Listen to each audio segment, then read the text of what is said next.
E os encontros terapêuticos de Jesus com essas personalidades, muitas e muitas que estão narradas no Evangelho, são encontros para que nós possamos fazer luz em nossos corações. Ontem, Lacordaire apresentou o encontro terapêutico de Jesus com Verônica, arquétipo da fé convicta. Em cada encontro, nós temos arquétipos. Para quem não é familiarizado com a palavra, arquétipo significa modelo de conduta. Verônica, modelo de conduta da mulher que desenvolveu a fé convicta.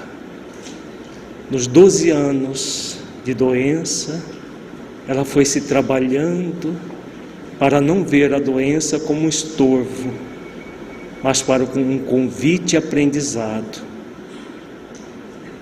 E foi desenvolvendo a profunda confiança na providência divina, na vida e em si mesmo.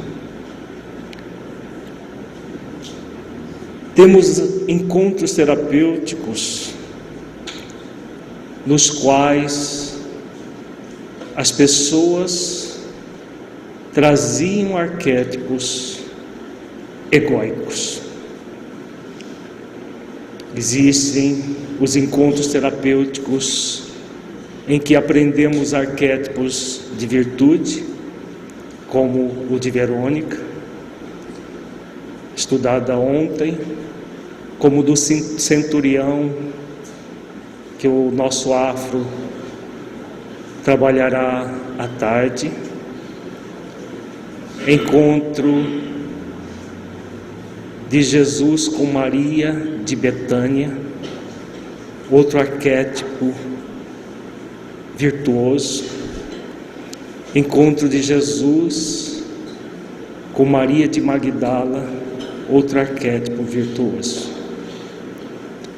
E temos os arquétipos de movimentos egóicos. Nós trabalharemos um deles agora, e o Saulo, depois do intervalo, outro arquétipo semelhante. O arquétipo do moço rico ou do jovem príncipe, porque ele era um príncipe muito rico. É o arquétipo do auto-engano, um movimento psicológico muito comum em nossas vidas. Quando estamos diante do modelo e guia da humanidade, seja no arquétipo virtuoso, seja no arquétipo egóico, nós, diante do arquétipo da verdade e do amor, que é Jesus,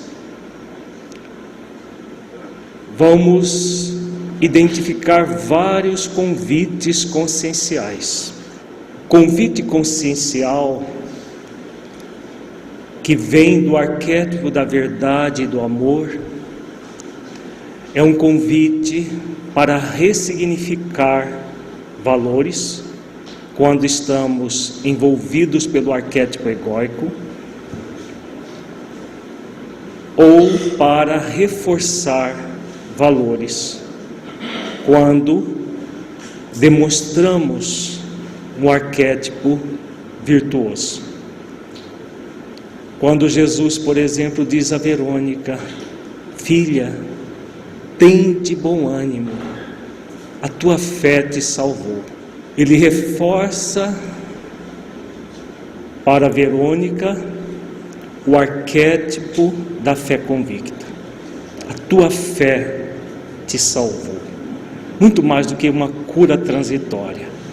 Havia um processo de transformação interior ali. Com o moço rico, o jovem príncipe, Jesus faz vários convites conscienciais. E ele não aceita nenhum dos convites que Jesus o faz. Narra Amélia Rodrigues que depois desse encontro terapêutico com Jesus, uma semana, o jovem príncipe veio a desencarnar. Morrer, na verdade. Porque a morte biológica é muito fácil de acontecer. A desencarnação nem sempre acontece no momento da morte biológica. Então ele morreu numa corrida de bigas e da forma como ele se conduzia frente à vida, deve ter demorado muito tempo para desencarnar, para se libertar da carne. Jesus, como o Espírito crístico, com uma onisciência relativa às criaturas, a todos nós que ele tem um compromisso de conduzir até Deus, com certeza já sabia de que ele viria a morrer uma semana depois. E deu oportunidade dele fazer uma autoavaliação. Como estava a sua vida até aquele momento? Como que ele estava se conduzindo até aquele momento? E nós veremos pela narração do evangelista o quão ele resistiu aos convites que Jesus fez.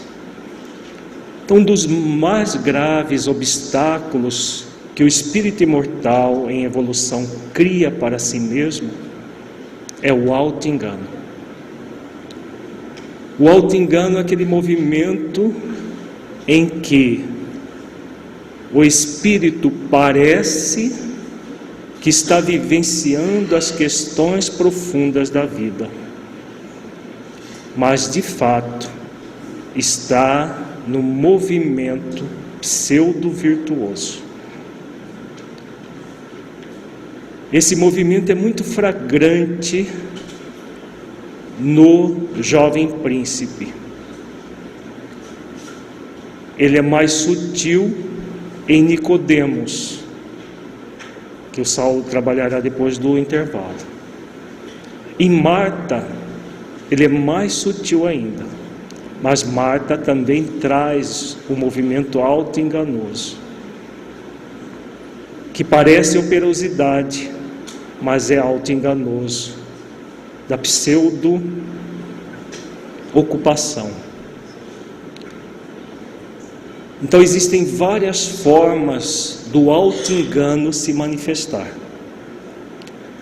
No jovem príncipe, o auto-engano se manifestava na postura falsa do bom moço, que cumpria com as obrigações que ele se impunha, mas que tudo não passava de uma máscara do seu ego, que o mantinha num movimento auto-enganoso, ligado ao hedonismo, ao culto ao prazer, ligado a um falso poder, ligado ao movimento de valorização das riquezas exteriores. No encontro terapêutico com o jovem príncipe, arquétipo do auto-engano, Jesus ensina como se libertar desse entrave. Vejamos que o arquétipo do auto-engano É o arquétipo do ego mascarado que cria situações para fugir das questões conscienciais da vida. Afro trabalhará à tarde, no primeiro momento, Afro? No primeiro momento da tarde, um dos encontros terapêuticos mais significativos do Evangelho, que é o encontro de Jesus com o centurião. Teoricamente, era para ser o centurião o arquétipo do auto-engano. E o jovem príncipe, hebreu, conhecedor do decálogo, conhecedor do Deus único, já com uma cultura que deveria favorecer as questões profundas da vida, é o arquétipo do auto-engano. E o centurião romano, provindo de uma cultura idólatra, de uma cultura centrada nos múltiplos deuses, superficialista, é muito interessante. É o arquétipo da autoconsciência. A autoconsciência é a virtude que nos libera do auto-engano. A autoconsciência se desdobra em várias virtudes, mas isso o Afro trabalhará à tarde. Só estamos fazendo uma união entre cada encontro terapêutico do encontro que nós estamos trabalhando neste fim de semana. Cada encontro tem vinculação um com o outro. Autoconsciência, fé convicta. Elas se unem para a superação do auto-engano. Arquétipo de Maria de Betânia. Arquétipo do ser consciencial, daquela que escolheu a melhor parte. Arquétipo de Maria de Magdala, a mulher que muito amou. Arquétipo do profundo auto-perdão. Autoconsciência também, porque é o início do processo da autoconsciência. Não é a autoconsciência do centurião, que já tem um processo formado de consciência. Por isso que ele vai muito além da cultura do seu povo, da sua cultura das tradições do povo romano. Já Maria de Magdala, aquela que desperta, cai em si, e ao cair em si se torna o ser consciencial em formação, mas que é o arquétipo do auto-perdão, porque a virtude do auto-perdão que vai alimentar o ser arrependido na autotransformação, se tornando cada vez mais consciente de si mesmo. Maria de Betânia é o arquétipo do ser consciente já caminhando para a plenificação, profundamente vivendo em quietude, serenidade e paz. Veremos o arquétipo dela amanhã pela manhã. Maria de Magdala, Maria de Betânia e Marta de Betânia. Marta, arquétipo do auto-engano também. Maria, sua irmã, da mesma cultura, arquétipo do ser consciencial. Então vejamos que todos os encontros terapêuticos de Jesus, que oportunamente sairá num livro, aliás, provavelmente vão ser 2 ou 3 livros, tal a magnitude de vários encontros do projeto Espiritizar, eles são encontros que se complementam e nos convidam, todos eles, a olhar para dentro de nós. Que arquétipo eu estou vitalizando? Eu estou vitalizando o arquétipo do auto-engano? Ou eu já estou vitalizando o arquétipo do ser consciente. Mesmo que seja um ser consciente arrependido, como Maria de Magdala, trabalhando o auto-perdão ainda. Eu já estou assim? Ou estou dando vazão aos meus movimentos auto-enganosos? Como eu estou me conduzindo frente à vida? É a pergunta consciencial que nós somos convidados a fazer a nós mesmos, ao refletir sobre todos esses encontros terapêuticos com Jesus. Refletirmos sobre que arquétipo nós estamos vitalizando. Nós vamos ver 3 tipos de arquétipos auto-enganosos.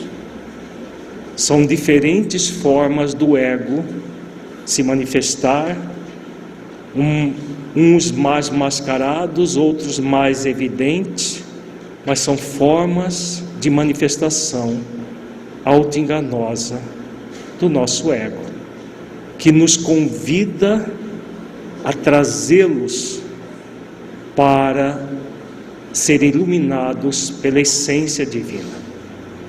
É o que Jesus faz nesses encontros terapêuticos, o tempo todo estimulando, como modelo e guia, como mestre de todos nós, o tempo todo nos estimulando a superar o auto-engano. E se já iniciamos a jornada de superação, estimulando o reforço. Tem de bom ânimo, filha. Reforçando em Verônica o bom ânimo para prosseguir no trabalho da autoiluminação, da autotransformação. Então o convite terapêutico tem esse teor. Mergulhemos, nos permitamos mergulhar nesses encontros terapêuticos dessa maneira.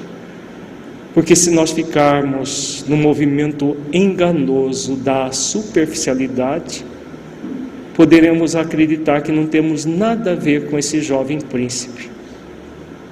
Tem nada a ver comigo. Que o movimento de Nicodemos, mas eu já aceito a reencarnação, não tem nada a ver comigo. Que o movimento de Marta na fazeção de coisas, em bom cuiabanês, fazeção de coisas, de muitas coisas, de distração, não tem nada a ver comigo. Afinal, eu sento, ouço uma palestra, posso ouvir um seminário a tarde inteira, mas será que não temos uma porçãozinha Marta dentro de nós? Será que nós não temos uma parte Nicodemos dentro de nós, que descrê, apesar das evidências? Será que não temos uma parte moço rico dentro de nós? E já temos sim um movimento em direção à autoconsciência, ao auto-perdão, à fé convicta. Temos sim já as possibilidades dos arquétipos conscienciais. Já temos essas possibilidades se abrindo para nós. O importante é somos nós nos identificarmos com os arquétipos conscienciais, reconhecermos os arquétipos limitadores, autoenganosos, para podermos iluminá-los. Esse é o convite. É o convite que fazemos a todos, que começamos ontem e vamos prosseguir na manhã de hoje, à tarde, amanhã pela manhã, trabalharemos uma vivência simbólica, utilizando o arquétipo de Jesus com Maria de Magdala. Porque nós temos muito de Maria de Magdala. Com toda certeza nós somos espíritos arrependidos de muito auto-engano vivido durante muitos e muitos séculos. E como os espíritos arrependidos, somos convidados a exercitar o ser consciencial, trabalhando profundamente o auto-perdão, que significa uma conexão com uma lei divina, duas leis divinas muito significativas: a lei da reparação e a lei do mérito. Reparar os nossos débitos, as nossas máculas conscienciais, para poder usufruir do mérito de nos sentirmos filhos de Deus, e não de apenas sabermos que somos filhos de Deus, mas sentirmos profundamente no coração. Então é com esse olhar que convidamos a todos a mergulharmos na história do encontro terapêutico de Jesus com o jovem príncipe. Vamos ler todo o encontro e depois nós vamos trabalhar versículo por versículo deles. E perguntou-lhe um certo príncipe, dizendo: Bom mestre, que hei de fazer para herdar a vida eterna? Jesus lhe disse: Por que me chamas bom? Ninguém há bom, senão um, que é Deus. Sabes os mandamentos? Não adulterarás, não matarás, não furtarás, não dirás falso testemunho, honra teu pai e a tua mãe. Isso Jesus redargui ao jovem príncipe. E disse ele: Todas essas coisas tenho observado desde a minha mocidade. E quando Jesus ouviu isto, disse-lhe: Ainda te falta uma coisa. Vende tudo quanto tens, reparte-o pelos pobres, e terás um tesouro no céu. Depois vem e segue-me. Mas ouvindo ele isso, ficou muito triste, porque era muito rico. E vendo Jesus que ele ficara muito triste, disse: Quão dificilmente entrarão no reino dos céus, no reino de Deus, os que têm riquezas. Porque é mais fácil entrar um camelo pelo fundo de uma agulha do que entrar um rico no reino de Deus. Vejamos que o encontro terapêutico de Jesus com o moço rico, ele é muito rico de detalhes, de ensinamentos, de reflexões. Vamos começar pela fala enganosa do jovem príncipe. Ele pergunta, começando com um título para Jesus: Bom mestre, que hei de fazer para herdar a vida eterna? Jesus lhe disse: Por que me chamas bom? Ninguém há bom senão um, que é Deus. Por que Jesus recusou o título de bom? É uma pergunta para nós refletirmos.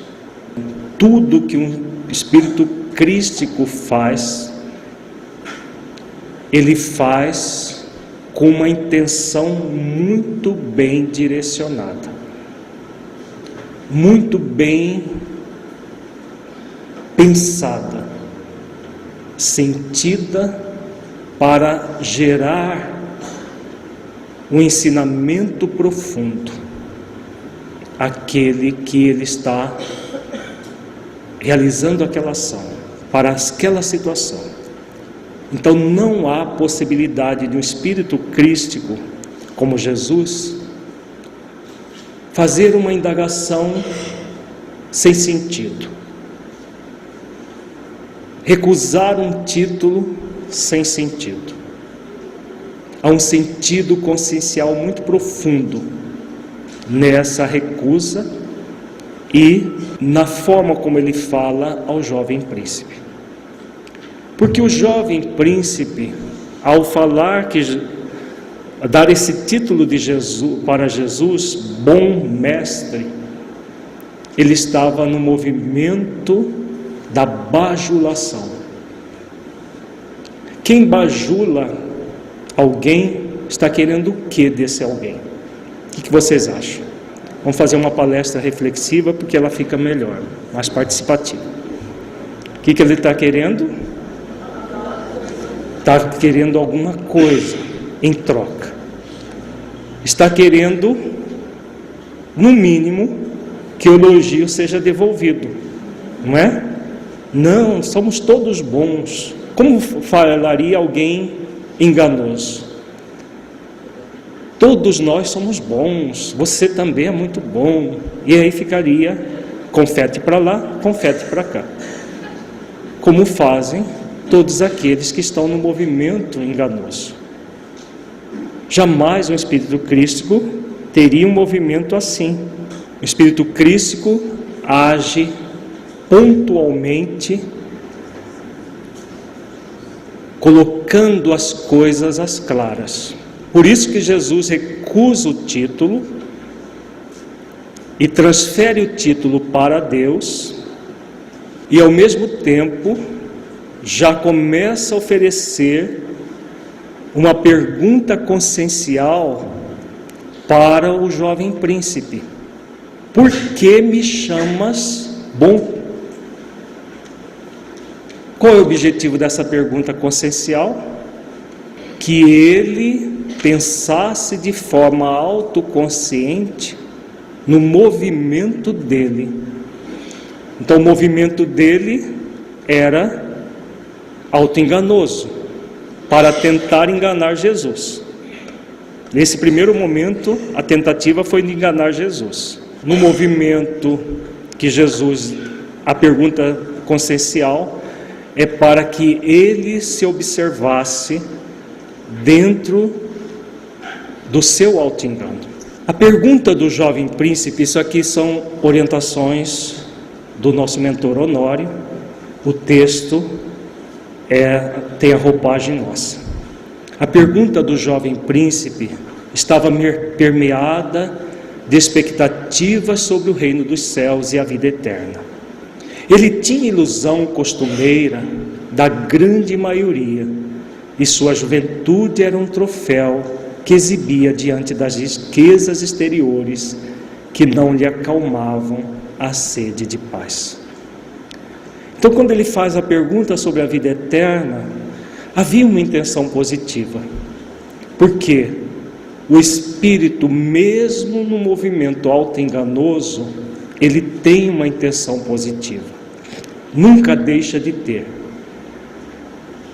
A intenção positiva existe por quê? Porque somos imagem e semelhança do Criador. Então não há nada que nós não produzamos que não tenha pelo menos uma centelha positiva, essencial.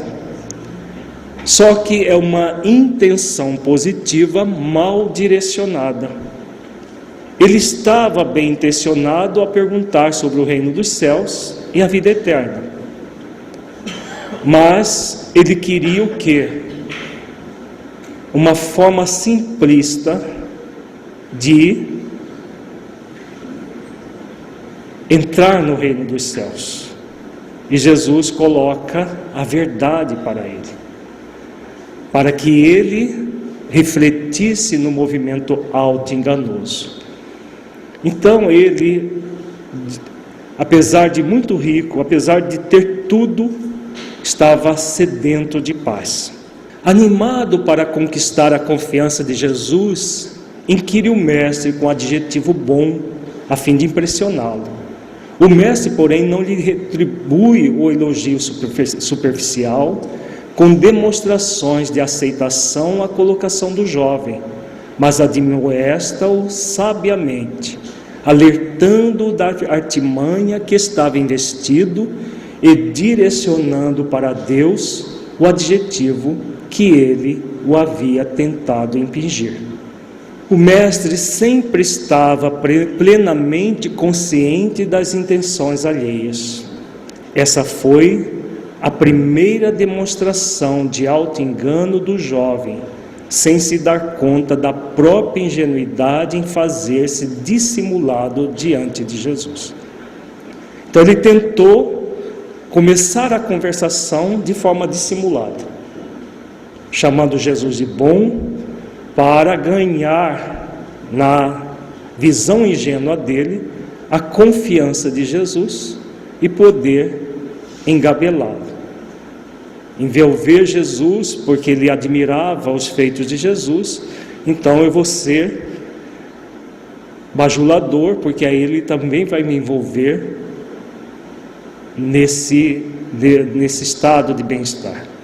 O jovem, ao buscar a presença do mestre, colocando imprevidentemente palavras superficiais, recebe de Jesus a pergunta terapêutica, convidando-o a interiorizar-se a fim de perceber o real motivo de suas intenções. Então, quando Honório coloca, que Jesus faz sempre a pergunta terapêutica para cada pessoa, uma pergunta terapêutica diferente. Não há uma pergunta terapêutica em qualquer encontro terapêutico que Jesus se repete, porque cada pessoa é um indivíduo único e necessita de perguntas terapêuticas únicas. Jesus, como grande psicoterapeuta de almas, grande médico de almas, conhecendo profundamente cada uma de suas ovelhas, bastava olhar nos olhos, era como um livro todo aberto e lido pelo mestre. Qualquer uma das pessoas que ele se achegava ou que a pessoa o buscava, como é o caso aqui. Não podendo o jovem qualificar a Deus com o intuito de barganhar bênçãos, Jesus o conduz a pensar em Deus primeiramente, antes de querer conquistar os seus desejos, por meio da enganosa falácia do elogio fácil. Em momento algum, verificaremos Jesus compactuando com o elogio fácil. Toda a sua mensagem falada e vivida foi um hino à verdade e honra conscienciais, que não admite a pequenez das bajulações. Então vejamos o texto belíssimo, as ideias belíssimas do Espírito Honório, quando ele fala sobre Jesus.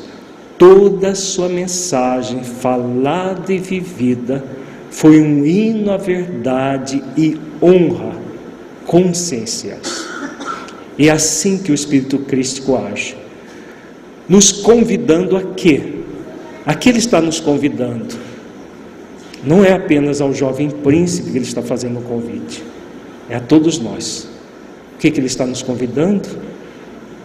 A honrar as nossas vidas com a verdade.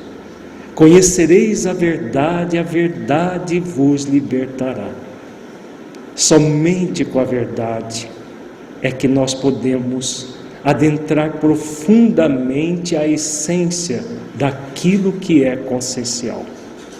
Sem uma conexão com a verdade, nós nos perderemos em muitos processos de auto-engano. Cada um vai criar o seu processo de auto-engano.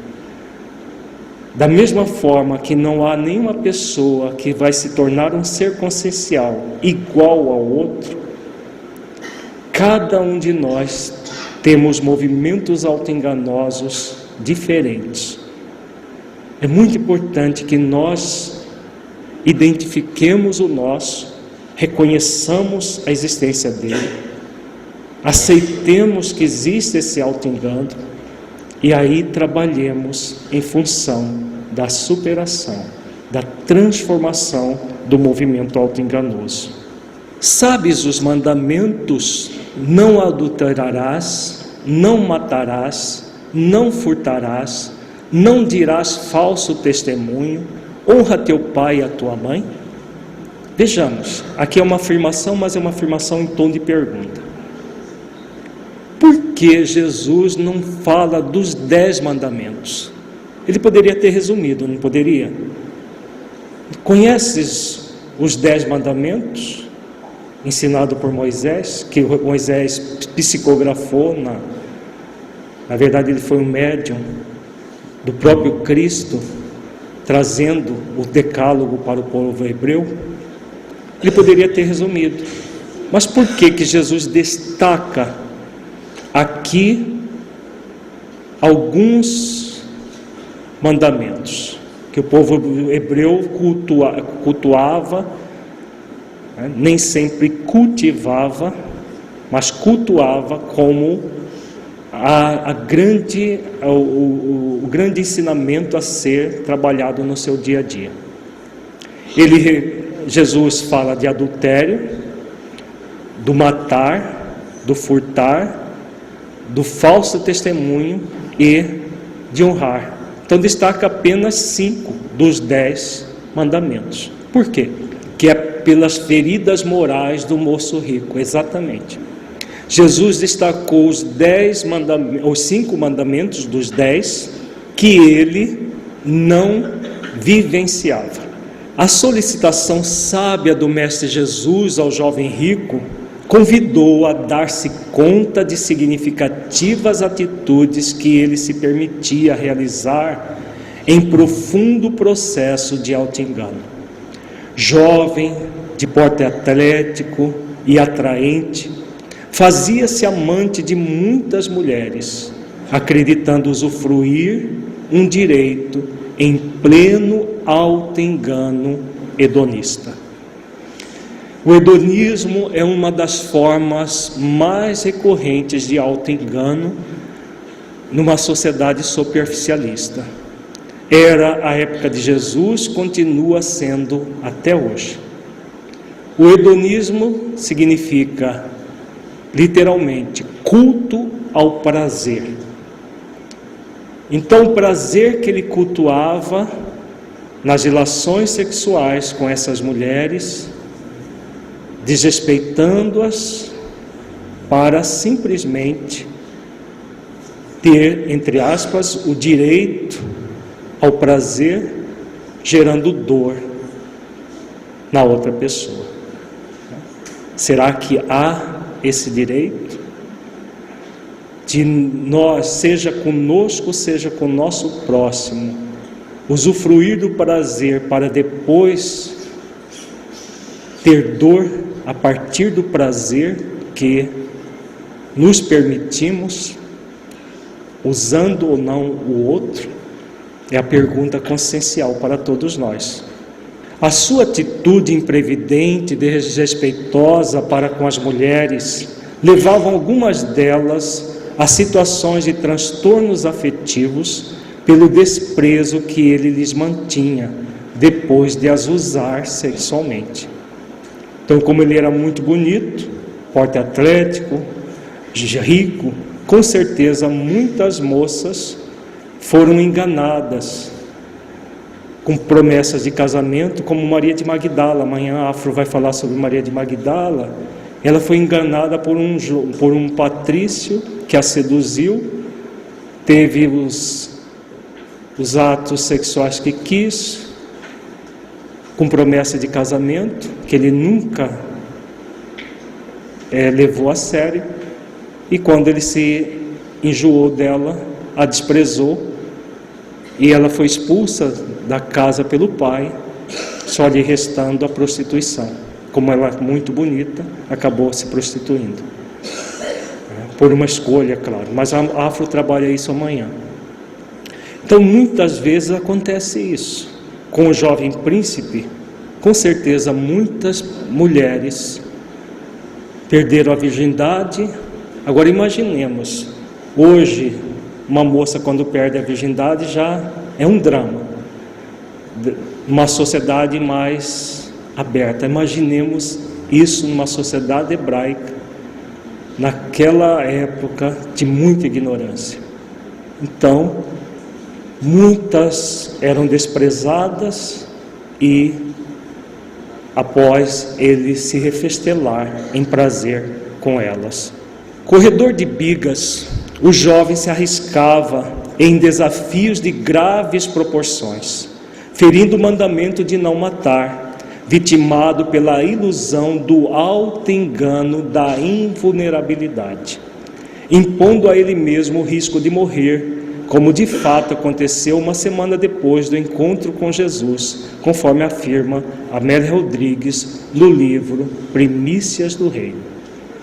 Então vejamos outro auto-engano, o auto-engano de que é invulnerável. Essa invulnerabilidade não é necessariamente apenas do corpo físico, como é o caso aqui. A invulnerabilidade é do espírito que se acha inatacável, da pessoa que acha que ela não traz fragilidade dentro de si.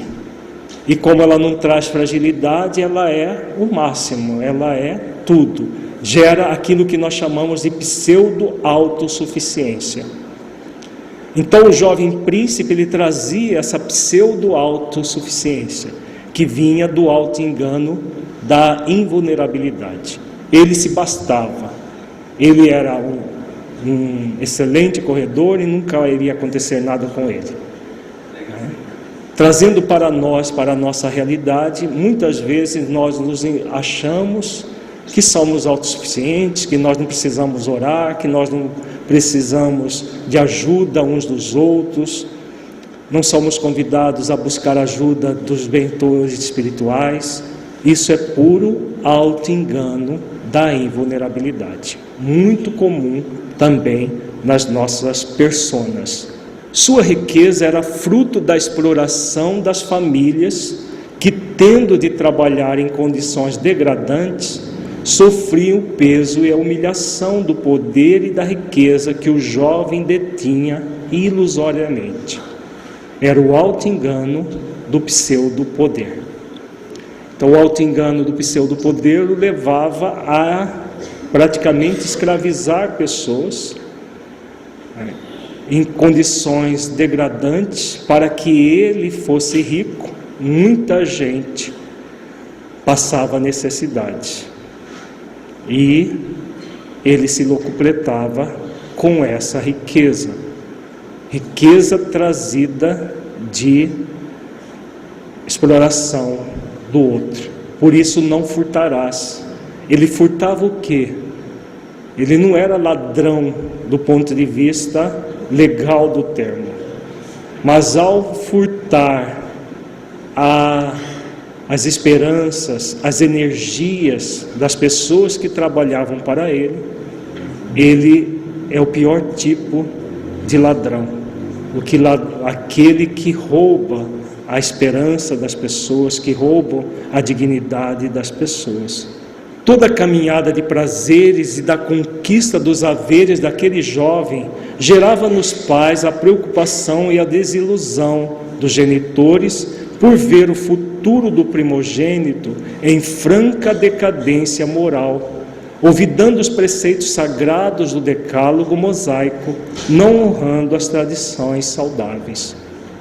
Então ele era muito rico e os pais ficavam muito desgostosos com a forma como ele vivia, com a forma como ele obtinha a sua riqueza.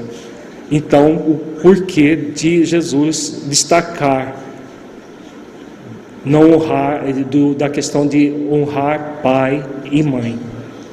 Essas informações são do Honório, viu gente? Não são adivinhação nossa. Provavelmente deve ter todas essas informações, porque o evangelista não fala nada disso, só mostra os destaques dos mandamentos, Mas por que isso aconteceu?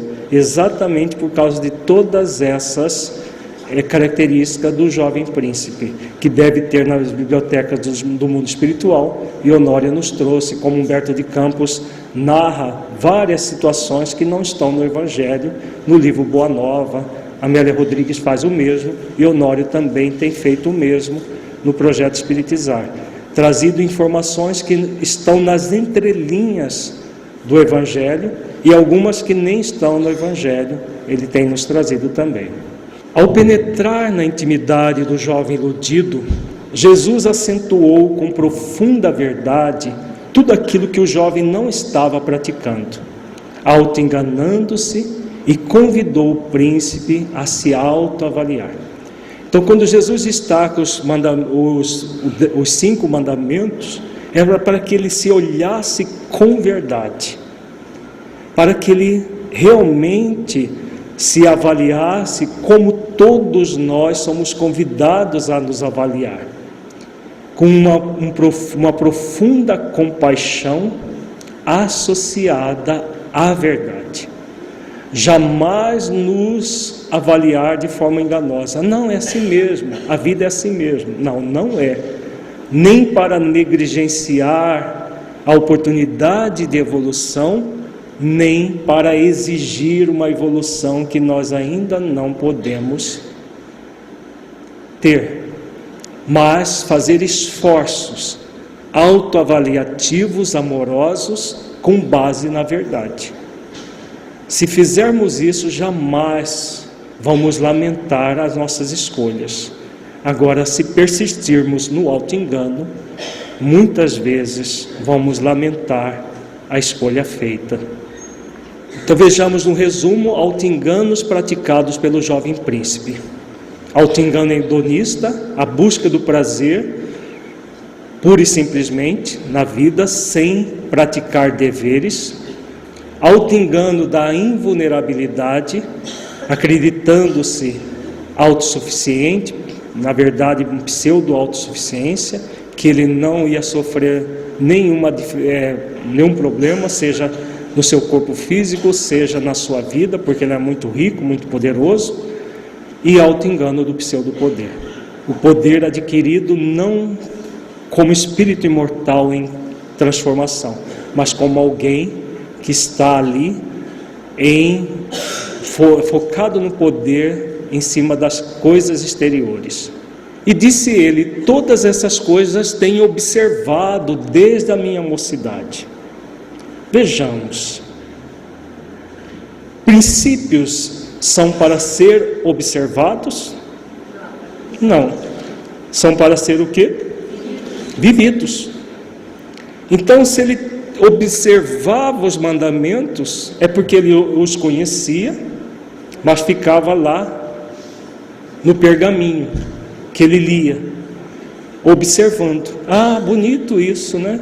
Bonito não furtar, bonito isso, não adulterarás, mas não trazia isso para a sua vida. Aqui ele não ousou enganar Jesus, ele simplesmente deu uma escamoteada. Eu tenho observado, como se pudesse observar ser a mesma coisa que viver.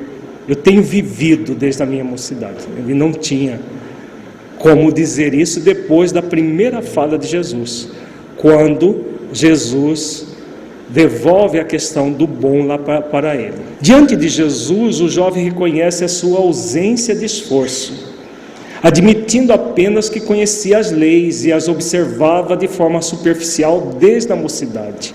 Em nenhum momento o jovem admite estar vivenciando as leis, pois sendo Jesus um espírito crístico, emanando a presença de Deus, o jovem não ousou tentar enganá-lo. E quando Jesus ouviu isso, disse-lhe, Jesus com a sabedoria de sempre, bom, já que ele tem observado, vamos ver se é verdade essa observação, né? Ainda te falta uma coisa: vende tudo quanto tens reparte-o pelos pobres e terás um tesouro no céu. Depois vem e segue-me. Simples, né? Diante do auto-engano, vamos ver se ele realmente quer o reino dos céus, ele quer de fato seguir um caminho consciencial. Na verdade é uma fala teste, né? Jesus sabia que ele não estava querendo coisa nenhuma, ele estava querendo um céu fácil, né? Dá um pouco do seu dinheiro aqui para as obras de caridade e pronto, você estará no reino do céu. Que ele falasse alguma coisa assim. Agora, vender tudo que tem, distribuir com os pobres e depois segui-lo, é preciso muita convicção para fazer isso. Quem é que fez isso? Não, lá da época de Jesus. Quem é que fez isso? Maria de Magdala. Também era muito rica, ganhou todo esse dinheiro com a prostituição. Muito rica. Ao conhecer o amor amado por ela, porque fala-se muito que Jesus era o amor não amado, mas Jesus foi o grande amor de Maria de Magdala, não do ponto de vista humano do termo, do ponto de vista divino. Ao conhecer o amor que ela muito amou, ela não teve dúvidas. Ela distribuiu com suas próprias servas tudo o que ela tinha, conservando apenas um vaso de alabastro com perfume, que ela depois, o Afro vai contar toda a história amanhã, né? Então essa é só é só um suspense de amanhã, merchan, né? Porque senão domingo de manhã metade do auditório pode faltar. Então cenas desse encontro terapêutico amanhã com o senhor Afro. Ela fez isso, doou tudo e seguiu Jesus. Jesus não pediu isso a ela. Amanhã ela também vai falar sobre isso. Por que ele pediu para o jovem rico? Por que ele não pediu a mesma coisa para Zaqueu? Por que ele não pediu a mesma coisa para Joana de Cusa, por exemplo, que não está no Evangelho, mas está lá na Boa Nova? Né? Para várias pessoas ricas, Jesus não pediu isso. Por que pediu para o moço? Por causa dessa questão da singularidade dos encontros terapêuticos. Cada um precisava de uma coisa. Os outros não eram apegados aos bens materiais. Maria de Magdala não era. Então Jesus não precisou pedir para ela: olha, abandona a prostituição, vende tudo que você tem e vem me seguir. Não precisou. Ela própria, ele conhecendo a intimidade dela, sabia que ela iria fazer isso, como de fato fez. E os outros não precisavam fazer isso. Com as suas riquezas ajudaram mais, como Joana de Cusa ajudou muito na Casa do Caminho com a sua riqueza. Agora, ele precisava disso, ele precisava de fazer isso para verdadeiramente adentrar. Mas Jesus sabia que ele não estava preparado para isso naquele momento. Com certeza o jovem príncipe já vendeu tudo que tinha, né? E já está com Jesus. Mas naquele momento ele não fez isso. O jovem, porém, permanecia iludido sobre si mesmo, levantando falso testemunho de virtudes que não possuía. Por isso, o destaque do falso testemunho. A sabedoria de Jesus, compreendendo todo o seu movimento psicológico, oferece-lhe a oportunidade do encontro consciencial com o auto-engano, com o objetivo de superá-lo. Então aqui é o auge da fala consciencial de Jesus, para que ele olhasse mais uma vez o auto-engano que estava vivendo. E aí o que ele faz? Vamos ver. Mas ouvindo ele isso, ficou muito triste, porque era muito rico. A tristeza do jovem rico não vinha somente do fato de Jesus ter pedido a ele para distribuir toda a sua riqueza, mas do profundo auto-engano que o mantinha na superficialidade das coisas. Então vejamos que não era simplesmente a riqueza material que era o problema do jovem rico. Era a pobreza moral dele, que ele não estava disposto a se libertar. Era a pobreza moral. Então, como ele se mantinha no auto-engano da superficialidade, algo nesse nível ele jamais faria naquele momento. A tristeza era consequência do choque emocional em se perceber desequipado de todos os valores superiores que acreditava ser exímio representante. O chamado do Mestre foi uma convocação inequívoca à queda de todas as máscaras, e o jovem se encontrou a sós com a própria consciência, porém não se dispôs a exercitar as virtudes da autoconsciência e da autenticidade, transmutadoras do auto-engano. Então ele não teve a coragem de admitir que tudo aquilo que ele estava falando a Jesus era enganoso. Ele simplesmente vira as costas e vai embora. Não se dispôs a desenvolver as virtudes da autoconsciência e da autenticidade. Vejamos que sempre Jesus está nos convidando a fazer aquilo que Verônica fez, a fazer com que dele saia virtudes para nós. Aqueles que já estão no movimento consciencial recebem as virtudes do Cristo para reforçar as virtudes que já estão trabalhando, utilizando a palavra virtude como uma metáfora das virtudes do Cristo, não o fluido magnético, porque ele usou nesse contexto do fluido magnético que saiu dele, visto ontem. Mas utilizando a palavra virtude num sentido mais amplo e diretamente àquilo que ela se refere,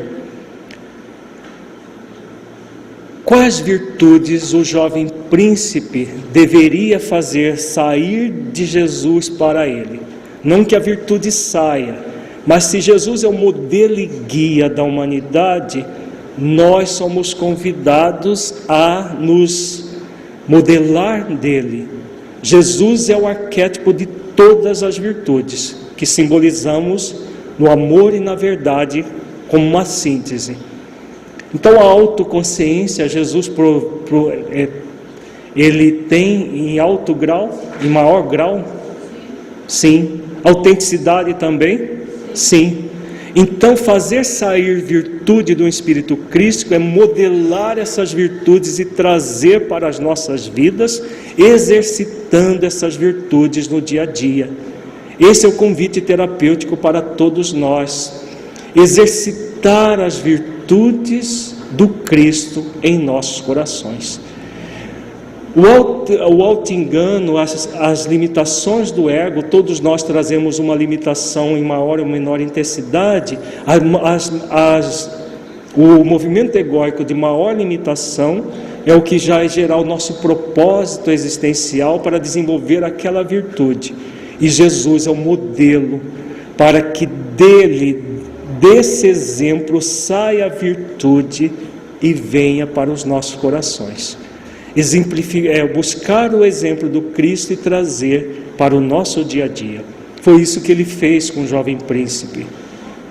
Isso que ele fez com Nicodemos, com Marta, com todos os outros que estão lá no Evangelho, mas que não aceitaram o convite naquele momento.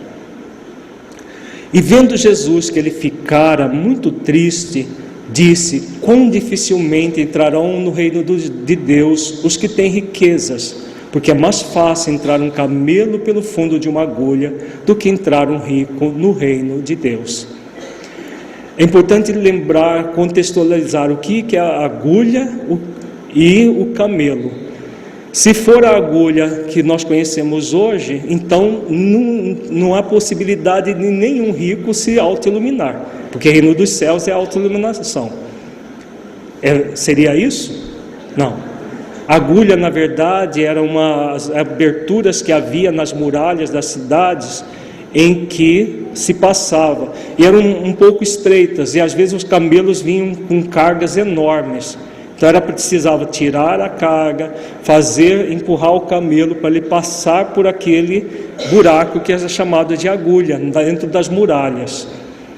Então havia um trabalho para isso. Então, para que um rico, e esse rico aqui não é o rico materialmente falando, porque há muito pobre rico. Rico de quê? Rico de auto-engano, de movimentos egóicos, que são convidados a se libertarem, a se desfazerem, a se desprenderem num processo de superação. Todo movimento superficial é auto-enganoso por si mesmo. O acúmulo de qualquer natureza com finalidade sensualista demonstra a ausência de conexão com o propósito mais profundo de toda criatura, que é o propósito de evoluir plenamente consciente dos deveres existenciais até a profunda felicidade espiritual. Então aqui, Honório nos coloca que a riqueza que Jesus aborda aqui é muito mais do que questões financeiras. Esse movimento sensualista da criatura.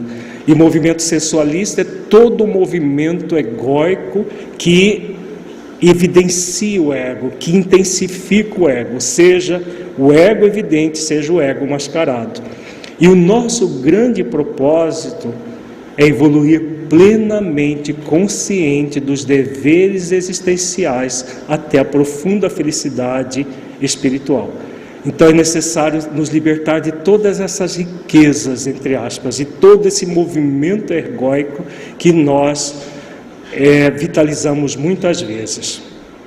Enquanto o movimento psicológico for de desconexão com os níveis imperecíveis e profundos da alma, o espírito não conseguirá o encontro com o reino dos céus. Todo o desejo do jovem era expectativa superficial, sem verdadeira vontade, para realizar os exercícios para conquistar as virtudes da autoconsciência e da autenticidade, com a consequente felicidade. Então ele não estava disposto a fazer exercícios. Ele queria um reino dos céus enganoso, fácil de ser conquistado. Mas não existe reino dos céus enganoso.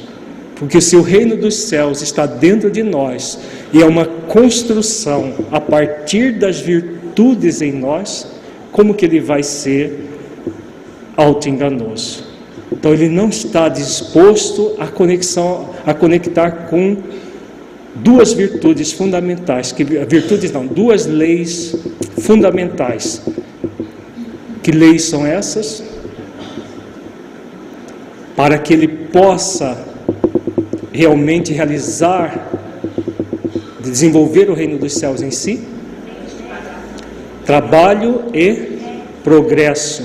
O mérito é consequência, né? Ela vem depois. Trabalho e progresso. Para isso é necessário duas outras leis que vêm antes: liberdade e permissão. Jesus, ao penetrar no coração daquele príncipe, oferece um ensinamento profundo para toda a humanidade, sobre o que deveremos realizar em matéria de busca essencial para a superação de todo o vazio existencial.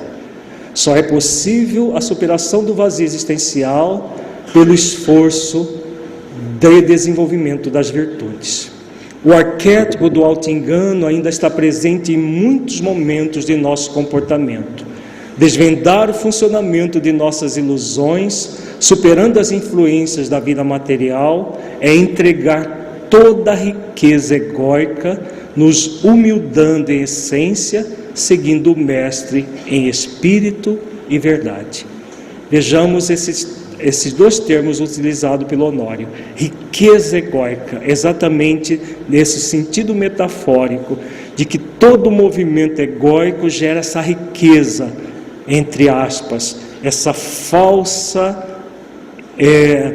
esse falso processo que é profundamente enganoso, no caso do moço rico, do hedonismo, do pseudo-poder e da invulnerabilidade. Somente poderemos superar o auto-engano pela prática do dever consciencial, em um processo de evolução paulatina, desenvolvendo a vontade de conquistar a felicidade. A felicidade é o nosso maior direito, mas deve ser o maior dever.